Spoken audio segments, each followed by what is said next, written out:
From this distant vantage point, the Earth might not seem of any particular interest. But for us, it's different.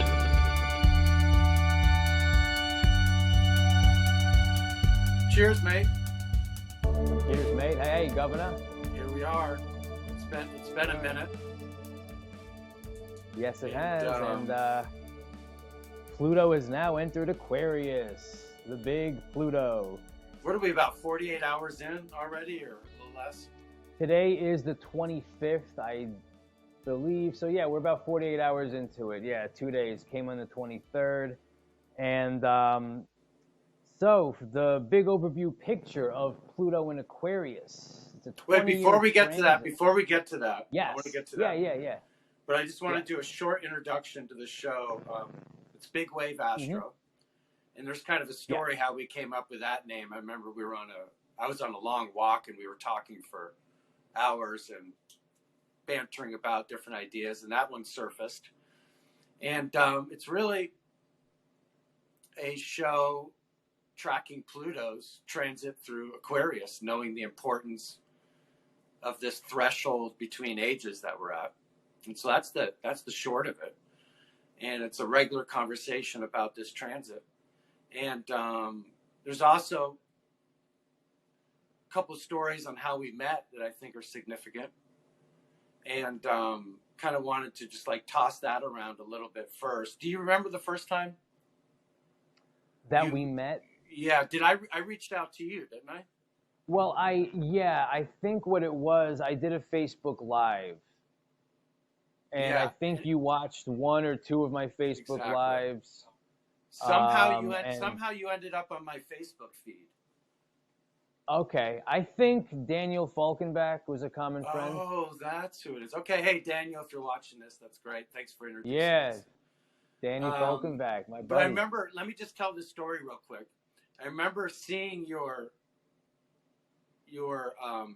Facebook Live, and I think one of them included a UFC fighter. Yeah. And I was like, this is different. And it was a Conor McGregor, and you were doing other people as well. And I was really digging your analysis and your overview. And I was particularly struck by that you were into MMA like I was, which is a very Pluto area of our culture, modern day warriors. And so, I don't know if I've ever really told you this, but when I was watching that, it felt like a birdie was kind of like whispering in my ear, because I was already kind of like vibing and thinking about doing some podcasting and some live Facebook Lives and other types of stuff. And then I was like, oh, this is someone that's kind of already doing what I kind of wanted to do. And so you're kind of leading the way.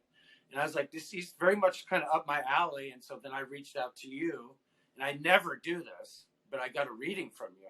I never pay or anyone for reading, but I was really impressed with your, the way you were unpacking this stuff, and then also just felt the resonance. And also little birdie was just like, reach out and connect with this person. You guys might have some, mutual interest to share. And so that's kind of the short of it there. And then you ended up giving us a reading, fantastic reading, me and my partner, Lori. By the way, I want to give a little shout out to our awesome producer today. Lori Love is helping us do this first maiden voyage of this Big Wave Astro show. So hats off to Lori. Her. Thank you, Lori. Hats off to Lori. Shout out to Lori. Anyways, that's my story. That's my story. I don't know if you have anything to add to that, and then want to get to what you were going to. Yeah, real quick. Like you said, that week I actually put out a couple of Facebook Lives breaking down maybe a 5-minute discussion about each celebrity's chart. So I did maybe a rundown of 5 or 6 people. And I think Conor McGregor and a couple of boxers, Muhammad Ali, maybe Frazier, I forget who else. And I spoke about their fighting maneuvers, their gusto. Anyway, so you picked up on that, and you mentioned to me after you texted me that you like that I talk about UFC fighters, because not many people in the astrology community talk about that, MMA. They're And I important was figures like, in our yes, they're important figures in our culture. They're the modern day warriors. So they it was are really modern cool day that you warriors. were covering them, and I think that's becoming more and more common. And we've even talked about how much modern day warriors, MMA fighters, professional fighters, would benefit having really good astrologers assist them in understanding their own strengths and challenges, and also their opponent's strengths and challenges. Yeah, And I know that's yes. something you've offered, and I as well. So anybody out there I thought curious about it. to get that extra edge, I think they benefit. I bet you some of them already do have astrologers. Yeah, and you know what I hear? Do. A lot of UFC fighters say is like, you know what, man, I can kick ass in the gym. Mm-hmm. I can kick ass in the gym all I want. And then come fight night, it's the performance that is different from the actual training. Performance is a whole new thing because you're doing it in front of people. And there's an energy there. There's the spotlights on you. You're going to be televised. It's going, the whole world's going to see it. What happens if you get knocked out or you get choked out and you shit yourself? These are real things that happen. And the performance really can give people, a fighter, the heebie-jeebies. And he can lock up. Or the timing's just not right. You know, the transits have the fight night, us. the date they've chosen is actually very unfortunate for them because it doesn't showcase their strengths. Yeah. So if a fighter can be more in tune to saying, hey, out of this year, these 8 or 9 months would be good for me. These 3 or 4 months, no way. Don't accept any fights on these. If they can have some control over that situation. Difficult transits, difficult cycles need to be treated differently in training, and also there's so many details for any professional athlete. Quite frankly, listening to this, there's so many details that they could incorporate into their training and their performance that would, give them significant percentile advantage. I think really significant growth areas that aren't even being tapped.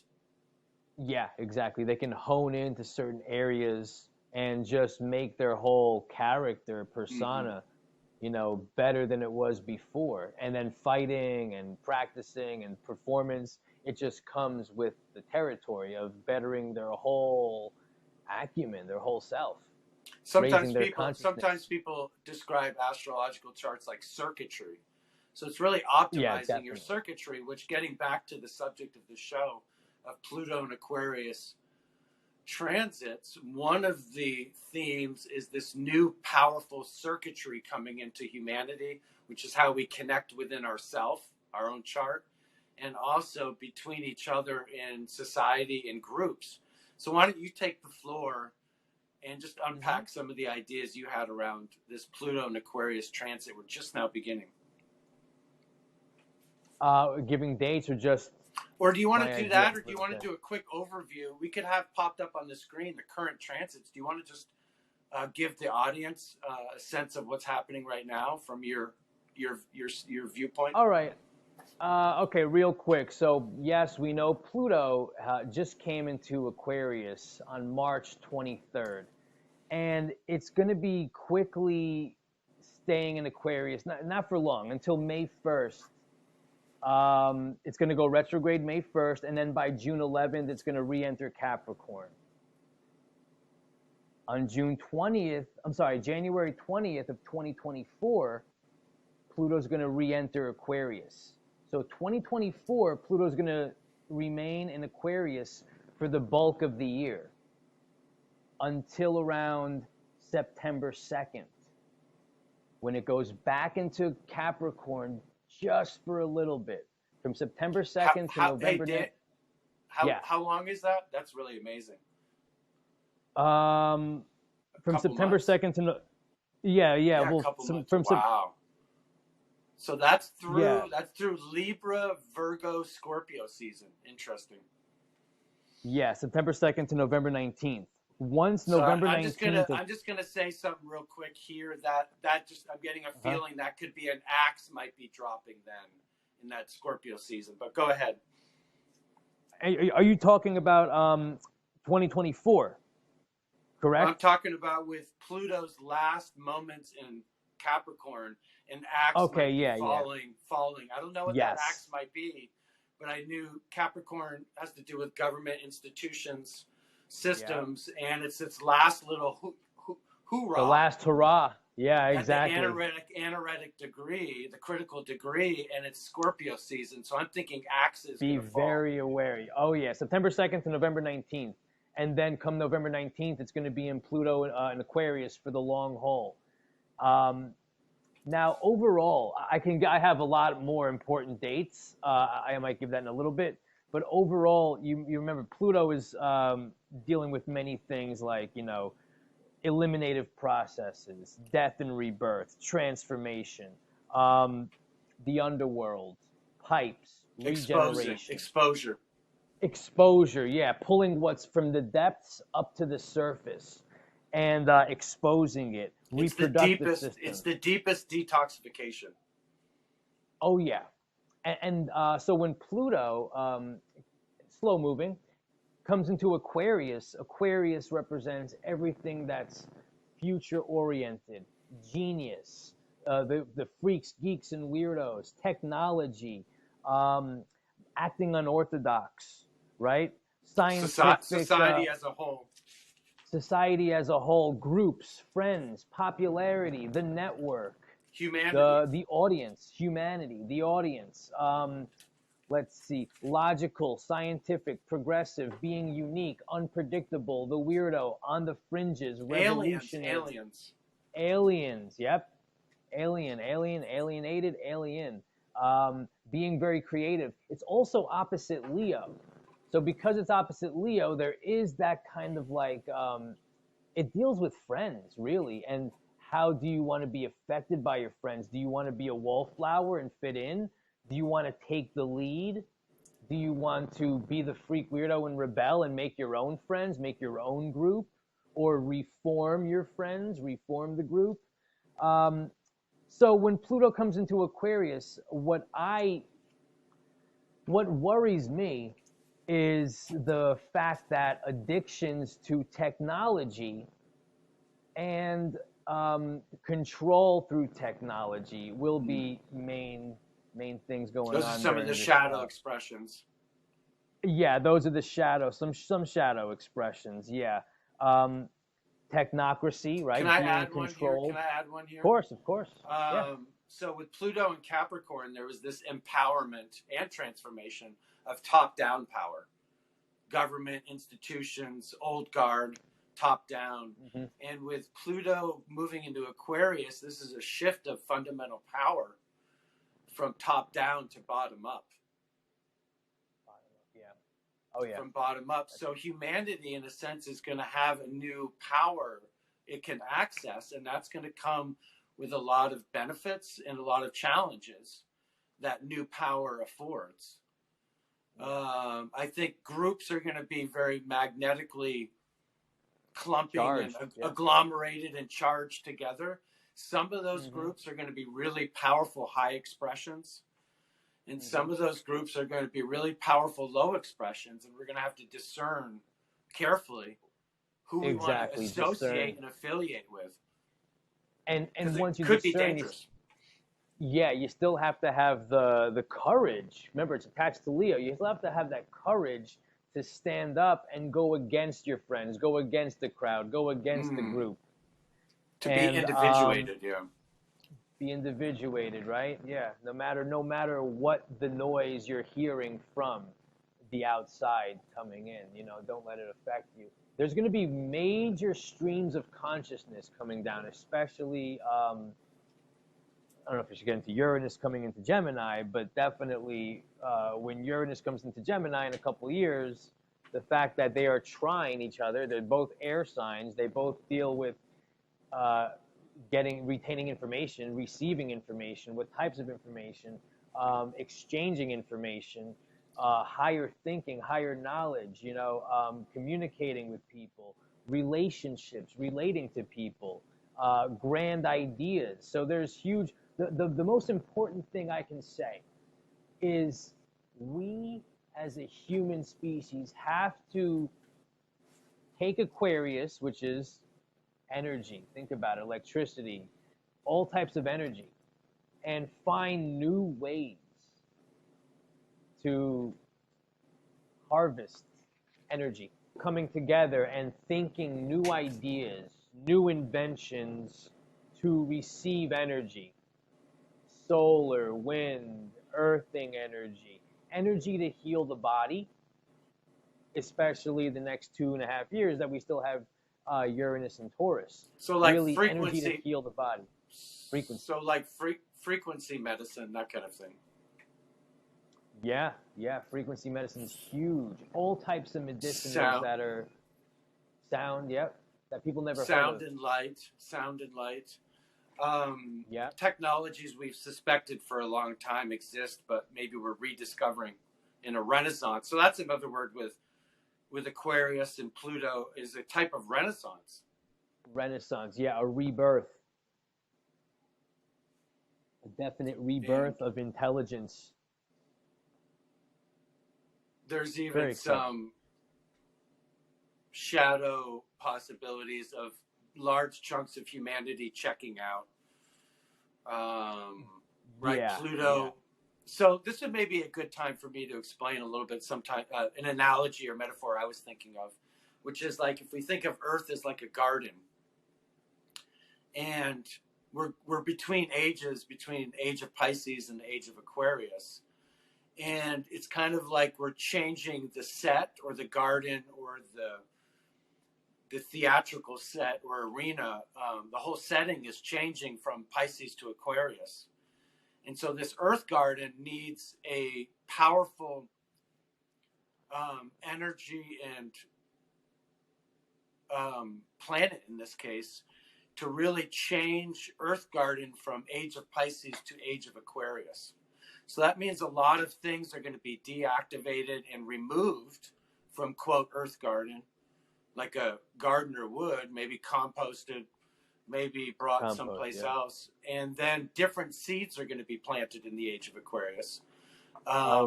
Different flowers, different fruits, different vegetables. But you need a really powerful transformer like Pluto to really set the stage for this new Earth garden.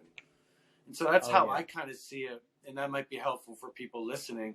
So the next 20 years, what we're going to be discussing and tracking together in this ongoing conversation is how Earth is transforming into a new garden, into a new stage, into a whole new dimension. Really. Arena. And Pluto is the big muscle that does that. Saturn is like the builder. But Pluto is the one that really, from the bottom up, will transform. The bottom up, will transform everything. Yeah, so we might be having the same conversation 20 years from now, Daniel. We might not recognize Earthship Garden anymore. It might be really transformed by then. What will still be here and what will be gone, Exactly. How will we be communicating to each other? That's a big one too. Now, a good transition, like you said, like we're leaving the age of Pisces, we're coming into the age of Aquarius. On a side note, some people say that we are there. Some people say we're not there yet. But I think this Pluto in Aquarius is really going to kick us into the cusp, past the cusp. Like we're going to be entering Pluto in Aquarius age. And especially right now, don't forget, Saturn also came into Pisces. So Saturn is like also that other malefic. It's kind of like giving that farewell to the Pisces age as Pluto is coming into Aquarius for the long haul. Saturn would have just left Pisces. And Saturn will be teaming up with Neptune, conjuncting Neptune. Would you say Saturn is like a management team as well, and it's coming in and managing this very end of the Saturn cycle? So we're kind of like at the very end of the Saturn cycle, and Saturn has moved into Pisces to manage the karma, basically, right? Because the karma trains have to keep running on time, correct? Exactly, yeah. And Saturn and Pluto are going to make sure that happens. Some advice I want to give people being a Saturn figure a little bit myself, I have Saturn and my moon are conjunct in Taurus. Is one of the Saturn's not really that popular because it's kind of like dad's coming home, you know, quick, look busy kind of thing, you know. Yeah. Quick, grab a Gotta be broom, look responsible. busy, dad's home. Yeah. Be responsible. So, be disciplined. But fighting or getting into this big antagonistic resistance to Saturn is not suggested either. Yeah. And so one of the tricks to a new Saturn coming into a new sign is to become that Saturn, to become Saturn in Pisces. So what would it look like if Daniel and I were becoming our Saturn in Pisces? One simple way is we might start meditating, or we might clean our temple more, or we might start taking on some disciplines or focus that would please Saturn in Pisces. We might work on our mental health. We might get into the mudroom and disrobe things that we no longer need. We might meet some emotions. Yeah. Right? Responsible self-sacrifice. Responsible for some of our self-sacrifice. Yep. Self-sacrificing and our emotions and healing, personal healing. Not be the victim. Like Saturn in Pisces doesn't want us to be the victim. Exactly. So there's got to be accountability. So do a quick Google search on Saturn and Pisces. Look at the positive qualities of that, and then become that for the next 2.5 years. That's my tip. Yeah, and focus what house you have Saturn, what house you have Pisces in. Definitely. We'll talk about that. Add that little piece of the puzzle more specifically. That's really helpful. In terms of the house, like what is Saturn requiring of us in a particular house? Like, do you have an example for yourself, do you think? Well, like the houses are the skeleton of the chart. They are the area where life plays out. And so the houses are the area in the sky, the portion in the sky. We can never see houses 1 to 6. That's not our sky vision. You go outside, you can only see house 12, 11, 10, which is the midheaven. Just look up.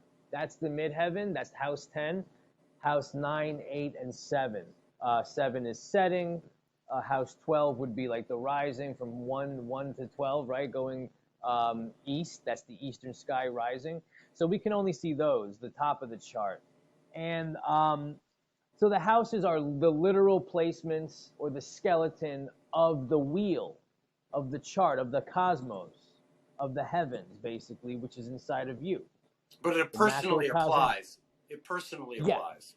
So for instance, like if I have Pisces in my 6th house, what's going on for me when Saturn comes into my 6th house, Pisces, is that I have to make sure that everything that I'm doing in my daily routines is responsible. I'm holding myself accountable.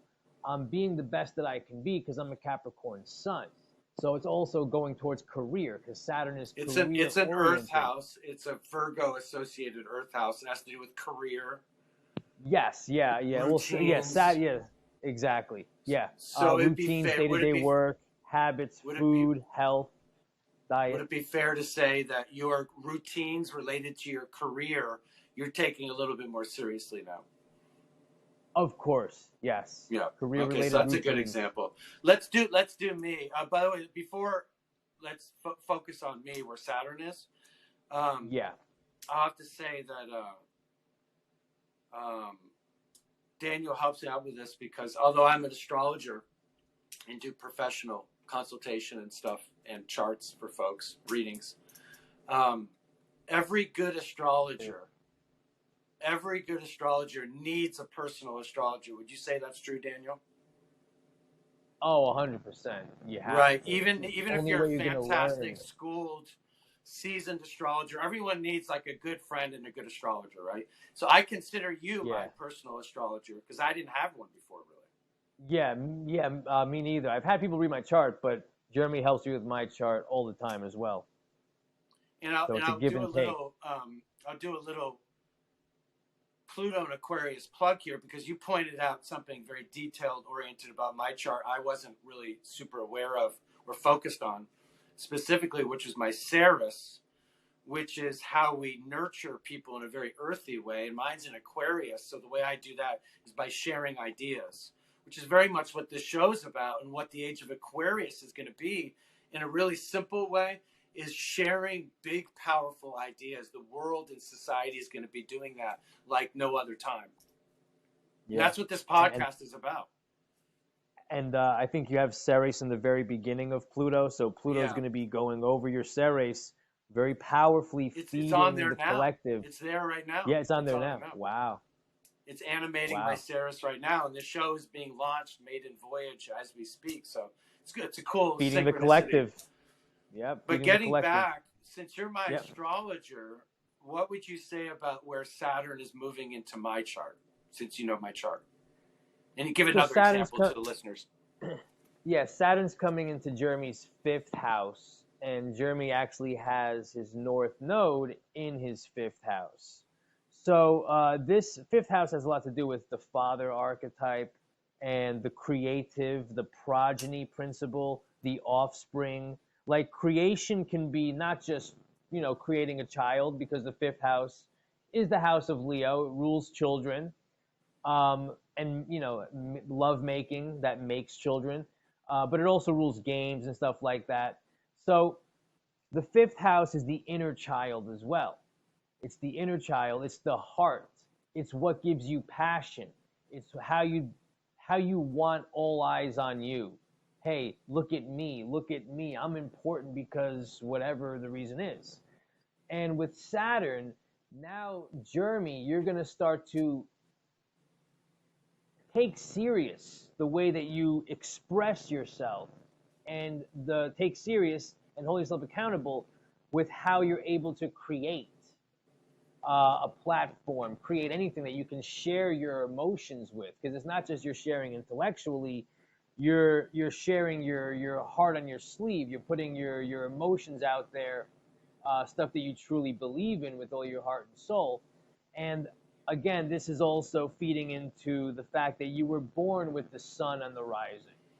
The fact that you have a strong Saturn and moon together, also on the rising, because you're born during a full moon. These are all principles of Jeremy's inner, his inner parent, his inner father, his father within, whether or not he ever has children. This is his father archetype that he had with the story that he had with his father, and the story that he has with his. Pause for a second. You want to know something crazy? Yeah. A synchronicity, astro synchronicity, exactly tied into what you're talking about. Guess where my father's Saturn was? Your father's Saturn. I'll give you a hint. It was in a hidden house. Taurus. No, hidden house? It was in the 3 degrees Pisces 8th house.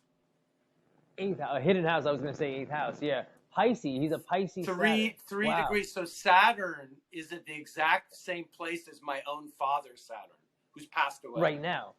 Yeah. Winking a nod to your dad up there. I know you're playing with us. So right now, Saturn is in the position of my own father's. Saturn in my father house of my son's house. My son, my dad's sun sign was Scorpio too, so mine's Scorpio. Wow. Yeah. So, and Saturn's in a good position for both of us. Uh-huh. Can I interject something here, totally weaving into what we're talking about? It's another astro synchronicity. Sure. So going back when we first met, which was a happenstance, social media, I saw your live stream. I resonated. A little birdie whispered in my ear, said, "This guy's brilliant. Be fun to work with this guy." They shared resonance, right? Okay, resonance. So right then is when Pluto was in and around your sun sign in Capricorn, 24 degrees Capricorn, and in around my 3rd house, Mars in Capricorn, 24 degrees. So that was a very significant empowerment, because my Mars is in the 3rd house of communication and media. And I feel like this podcast is very much a portal for me to kind of get into having my Mars night, if you will, in Capricorn, having been initiated and activated by Pluto, to be empowered to start to share a lot of what I've gathered through this Pluto and Capricorn transit and now becoming powered. And I know your sun feels very much the same way. So that kind of all happened in this alchemical stew and happenstance and sequence. You're more secure. I'll call it suspicious sequence. Yeah, suspicious sequencing. You're more secure in the way that you have to present yourself and create and have the world say, hey, look at me, look at me. And also Saturn right now is trine your rising and trine your sun. So it's giving you that you actually hit the nail. You actually hit the nail on the head there. That I think is maybe the most important simple dot is I would say before Pluto went through my third house and over my Mars and raked over my Mars back and forth, and now is leaving my third house. I would say, what's the difference between pre and post or after? I feel my Mars feels way more empowered and fearless after this Pluto transit over my Mars in Capricorn. What do you think? Do you feel something similar for your sun? Do you feel like empowered, like by Pluto? Well, when Pluto passed over my sun, it was Pluto and Saturn passing over my sun, and I definitely felt more empowered. I had a sense of transformational purpose, like, okay, I'm going to go all in and just be an astrologer. I'm going to claim my identity because it's my sun. So I'm going to say, I'm going to just identify as, that's me. I'm an astrologer. It's what I do. My career. Capricorn, my career, right? And sun, my identity. So Pluto and Saturn. And there was a lot of other stuff going on with me also. I had my childhood home was sold. And there was, a little bit of inheritance I had from that, but still. So you really crystallized. You really crystallized. Saturn crystallizes and builds, and Pluto empowers. So there was this like mashup of crystallization and empowerment from the Pluto. But also a sense of death because my house that was with me since I was 3. And it was in my family. Me and my family. Either I lived in it, my sister lived in it. We all lived in it. Your childhood identity.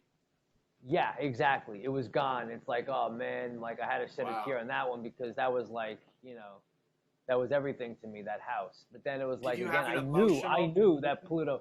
Yeah, it was emotional. And also I lost a friend also. A childhood friend passed away also when Pluto and Saturn were by my son. A childhood friend passed away. Okay, so let's talk about that for a second, just because I think the audience we're really helped by reminding ourselves and reminding the audience. When Pluto moves through, it's not all peaches and roses. No way. So there's a lot that's deactivated or taken away that's sometimes called death. Death, yeah. And then there's other things that remain that are empowered and structured in a new way. So that's kind of like, I just want to share that with Pluto. Pluto cuts both ways. When it's resetting a garden, some things get to stay.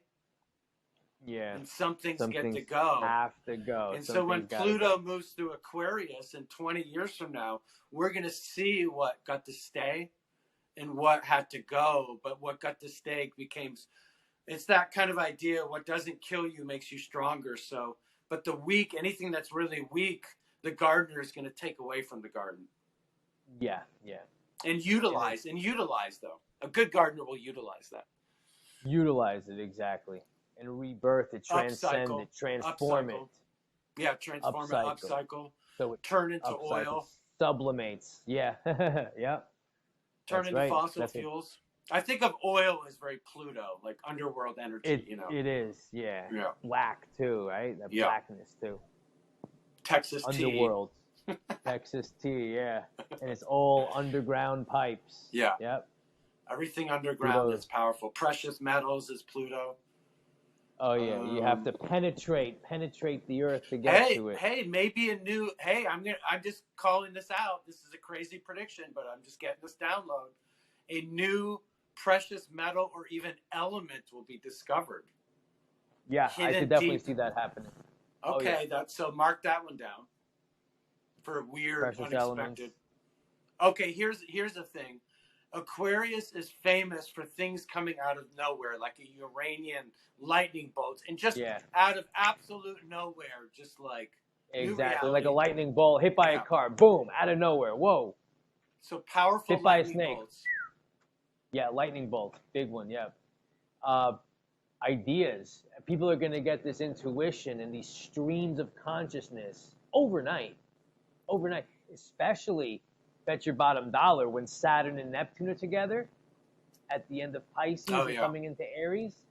Oh yeah, because Aries rules the cerebrum. Mm-hmm. And it's also, Pisces has a sense of holisticness to it because it's all where all the signs come to die. And Aries also is a holistic sign because it's where all the signs are prematurely like all together, you know? And before Taurus comes to split it. So that's another one. With all these powerful lightning bolts coming out of nowhere, what's your advice? Should I take my tinfoil hat off or should I keep it on? With all the lightning, you know. Yeah. Oh, yeah. There you go. With all the lightning, I would say take it off. I think maybe that's part of the elimination process. Yeah. Take off the tinfoil hat because we're not going to need it because everyone's going to be waking up. You hear that, especially folks? When Uranus comes in Gemini. The Capricorn Sun King has spoken. Time to remove the masks, remove the tinfoil hats, and let your freak flag fly. Be who you really are. Let your freak flag fly. Are you giving everyone permission to be who they really are authentically, Daniel? Fuck yeah, hell yeah. Oh yeah, be authentic. You have to be. Pluto is going to basically pull it out of you. Pull out your authenticity. You can take that to the bank. Take that to the bank. Oh yeah, yeah. Surviving and thriving. You like to say the word. Oh yeah, we were talking about survival, and then thriving, and then I came up with the word thriving. Reviving. You go through the surviving with flying colors, which is thrivaling. Yeah. And you build foundations like that. This show is really a navigational device because we're going to be popping in here once a week like a drum beat. And it's really going to be for ourselves to help ourselves navigate because me and Daniel would have this conversation regardless. But we're going to share this conversation to help navigate this most powerful transit probably anyone will ever see in their life. 20 years of absolute freak power. And optimize. Like a new golden age. Oh, that's a good Aquarius word, optimization. Optimizing our circuitry. Yeah, we're going to be optimizing circuitry.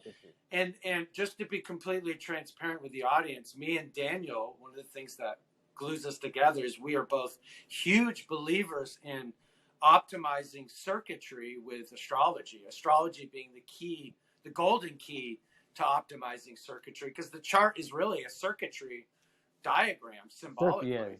And someone like Daniel can read those charts with incredible, multiple abilities and precision, really. And I do the same. We both have this overlap in terms of how we read charts, and so we can talk about that, but we also have a real difference. So if you ever want a reading, you just with whoever you vibe with more. But I can vouch for Daniel's readings 100%. And and Jeremy's a great reader as well. He has such a deep intuition, and he's a storyteller. So he can really just strip through the layers and see what's going on with you and the interaction, the back and forth that you can have with him. He's very open, and he cares about what he does. And I have he's a wizard.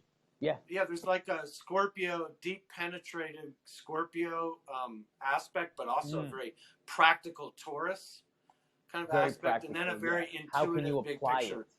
I would say, I kind of lean on the intuitive stuff a little bit more than you, and with you have like this thoroughness, this like complete kind of full spectrum thoroughness that's really kind of exceptional.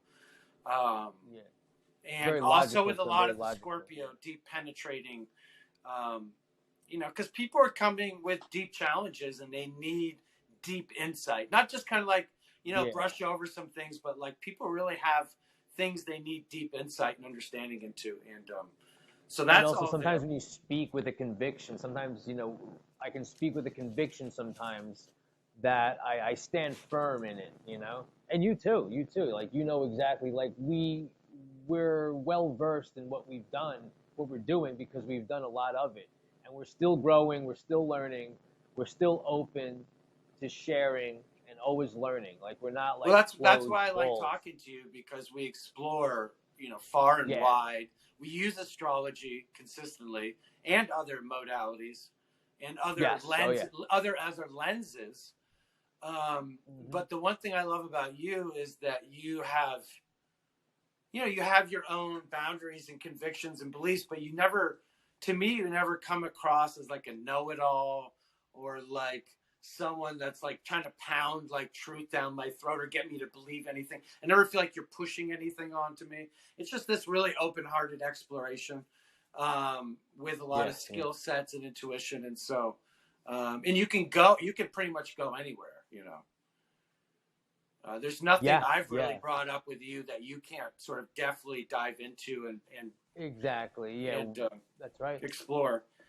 The other big theme for very vast this show, subjects we talk about. Along with those lines, another big theme with the show is we're just like puzzling this reality or unreality together. It's getting more and more surreal, and we're just like puzzling it together and tracking culture, politics, current trends. Because let's be honest, Daniel, Pluto has something to do with politics and power. Some say the deep state and how power is wielded in this world is Pluto's wheelhouse. So we're going to be covering some of that. We have our own personal beliefs. I know that you're very independent. I'm very independent, not party driven.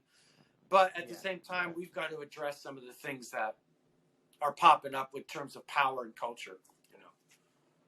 Yeah, with going on with current events and stuff like that. Let's see. What else was I going to talk about? Just slipped my tongue. I was going to say something, I just forgot. Well, while you're looking for that, did you find it? Mm-hmm. Well, I was just going to say about, I wanted to give the dates just for Uranus trine Pluto. For Uranus trine Pluto. So give a little prep overview of what that, give a little snapshot. Okay. So when you have Uranus is going to enter Gemini while this Pluto phase is going on, of course. Now, Gemini and Aquarius, they're both air signs, okay? And they are both hooked up to a very, almost together, it's like a nervous energy. Libra's the air sign that makes it more charming and maybe calm because of Venus. But when you have Uranus at the beginning of Gemini and Pluto at the beginning of Aquarius, which, by the way, from around July 2025 till around the beginning of 2030, like January 2030, is going to be the strongest time of Uranus trine Pluto. Very tight. Double air, and two outer planets that are generational and carrying a lot of new energy and revolutionary energy with it. Transformational energy. And they're going to be trine. So a trine is very harmonious communication. It doesn't mean it's going to be good. It's going to be easy for Uranus and Pluto to communicate together. And because they're air signs and they're, Aquarius and Gemini, they're going to be genius. There's going to be new genius coming in. Now get this. I said July 2025. Well, also July 2025 is the same time that Saturn and Neptune enter a conjunct in Aries. Yeah. Which is fire. Yes, which is a fire sign. And it's exactly sextile to both of these signs. Right, the beginning of Aries is sextile to the beginning of Gemini and sextile to the beginning of Aquarius. So Saturn and Neptune is smack dab in the middle of this trine. Again, sextile to trine. So it's all harmonious. So this, because being in Aries, a newness, a sense of urgency. Saturn and Neptune. Saturn's building. Neptune is pioneer. Aries is pioneering. Yeah, pioneering. What's new. having the balls to do it. So can I say And, something about that? It very sounds like a individual, tip of yes. the spear for this age of Aquarius. It's a really pointed, kind of very supercharged. And, you know, one of the analogies or metaphors we're going to be using for this show, because it's Astro Big Wave, is talking about the surfing report, the surfing conditions, because we both anticipate with Pluto and Aquarius, the waves emerging from deep below are going to be huge. And so what days are going to be smaller waves, medium waves, big waves? And I would add this as an air sign. So the waves are going to be made of air waves. How do you catch these? You know, is it maybe a good time to fly a kite? But all I'll say about that is that the surfing conditions sounds like they're going to be pretty wild, Daniel.